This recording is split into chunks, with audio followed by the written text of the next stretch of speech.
Assalamualaikum warahmatullahi wabarakatuh. Perkenalkan, saya Solihin Nurdiansa, NIM 2403011020876. Pada kesempatan kali ini, saya akan memaparkan materi terkait pasar input dan output. Pasar input. Pasar input adalah tempat bertemunya permintaan dan penawaran faktor-faktor produksi seperti tenaga kerja, modal, dan bahan baku.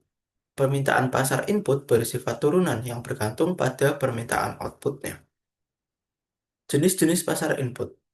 Pasar input ada tiga jenis. Yang pertama, pasar tenaga kerja. Harga input berupa upah atau gaji. Yang kedua adalah pasar modal. Harga input di sini berupa bunga atau harga sewa.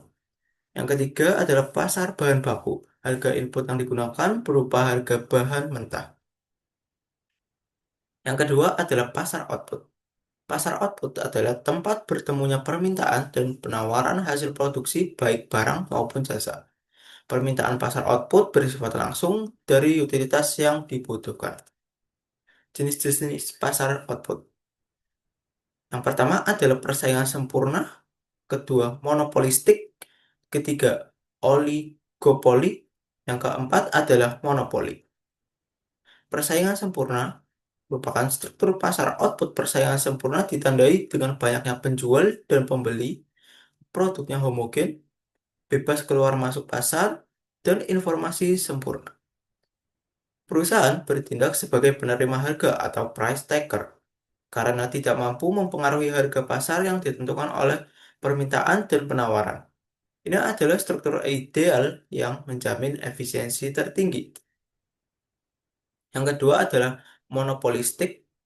Struktur pasar output monopolistik ini adalah bentuk persaingan tidak sempurna dengan banyak penjual menawarkan produk yang serupa namun terdiversifikasi, baik berbeda merek, kualitas, atau fitur.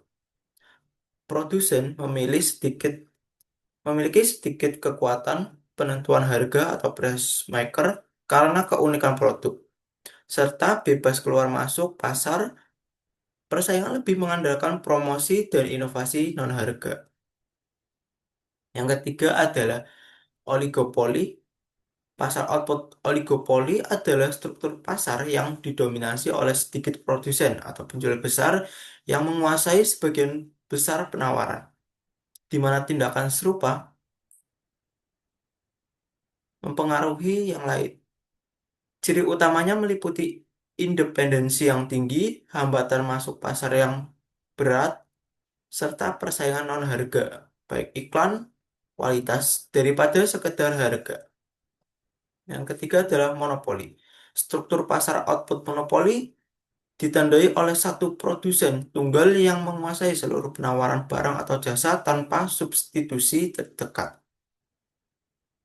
Memungkinkan perusahaan bertindak sebagai penentu harga atau price maker, hambatan masuk yang tinggi seperti lisensi pemerintah atau skala ekonomi, mencegah pesaing baru masuk, seringkali menghasilkan keuntungan supernormal jangka panjang.